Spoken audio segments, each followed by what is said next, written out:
Hey friends, today we are talking about how to do handstands without knocking crap over and killing your dog. Because we all know that when you practice yoga or anything physical or anything scary, especially handstands, you're bound to fall over, and that's the biggest thing is fear and falling and not only hurting yourself, but maybe you have a small space like I do and you really don't have a lot of space to practice. You don't have a lot of space that you're not going to fall over onto something. So that's what we're talking about today. I'm Ashley. I am from ashleyjonas.com. So that's my website. You can go get free classes and free fun stuff over there and also learn to do handstands a little bit better. And I help people who struggle with self-confidence, who struggle with physical abilities, and I teach you the ways and train you to turn your weaknesses into strengths. And I love handstands, so that's one of the things that we talk about.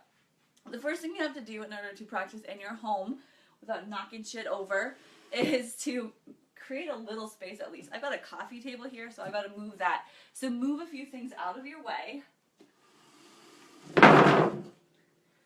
There. So I've got this little space, right? And, I mean, there's a TV here, there's a couch there. I'm a little bit scared, but I'll just teach you a few things that you can do instead of trying to just whip up into a handstand. So with a handstand, we want to think about sending our energy upward, not forward. So a lot of people will start from up here and then go into the handstand, but that's taking your foot and drawing it the other way, so you're whipping into it. Whereas if we try to send ourselves straight up, it's easiest probably to start from down low. So let me tilt this and show you what I'm talking about. Oh shoot. There we go. We're starting in downward facing dog. Now I'm all crooked. So in downward facing dog, this gives you more opportunity to start and send your energy upward rather than forward. So we take your down dogger, so just come into this pike position, step one foot forward, other foot goes straight up. Straight, not bent. And what I see a lot of people do when they start to do hops is to arch their back, and try to get the foot that way. And this is a no. You're not going to hold anything that way. Instead, practice rounding your back as you kick up. Round, look forward, round. So rather than arch, do this little press and round as you lift up, because that engages your core, engages the upper body correctly, and allows you to stabilize shooting yourself up instead of forward. So the thing to work on at home is simple hops, and this shouldn't, straight up. This should not knock anything over. If your dog's in your way, I don't know where my dog went, but it's just tiny little hops. Shift forward, leg goes up. I like straight leg actually. Straight leg, split leg. And then if you do end up falling, what's going to happen is we want to fall with control. And how do we do that without knocking stuff over or breaking our bodies? When we do this motion, lifting straight up, if you end up falling, it's only a short distance. Open your hip, cartwheel up, land in a squat, rather than going crazy. But start low. Even if you can, get up high. If you don't have the control to hold it, don't do it yet. Everyone needs to start in doing hours and hours of downward facing dog, really before they get anywhere. And if you're not comfortable in downward dog, that's your practice.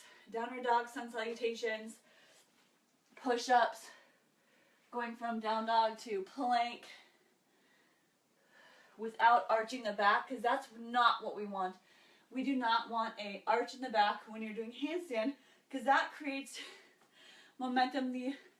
Remember, momentum forward, and your legs will fall. You'll end up in a wheel pose, which most of us can't really do that. So we're not going to do that. Instead, we're going straight up. If not straight up, slightly back. Taking your leg, remember, little kick-ups. Little shift forward. So think about it. If you are starting standing up here, you've got a lot more room for error as you come down, swing yourself up, try to stack your shoulders over your rest, try to get the hips over the shoulders, legs above the hips, and you're just sending stuff like all places, and that's what's going to make you knock things over, fall on your coffee table, hit the corner of your head, die, whatever it is you do, and we don't want anyone to die trying to do handstands.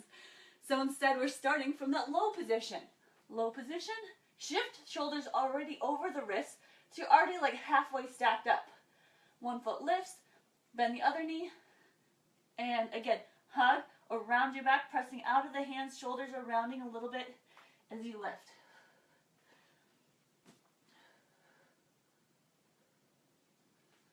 This is my dominant side. Trying to hold the split leg handstand before coming up into double leg handstand. It's harder. All right, so I guess that's like a mini tutorial on how to, out of breath now, how to practice your handstands without knocking stuff over or killing your dog. And if you don't quite have the strength, if you still feel like you're arching and your core is not there yet, push-ups, simple push-ups, tricep push-ups, shoulder exercises, little circles in the arms, taps open, tap open, core stuff like boat pose, hold it, elbow plank pose, hold it, plank push-ups, press back and forward. There's so many exercises that you can do to build strength.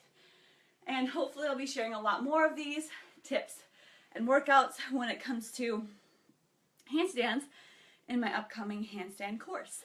And you can get a little sneak peek or a little 7-day mini course with poses each day for 7 days over at handstandcourse.com, or you can find it, handstandcourse.com, or there's a little pop-up that comes up on ashleyjonas.com, and you can sign up for that. But handstandcourse.com, that's where you'll find that.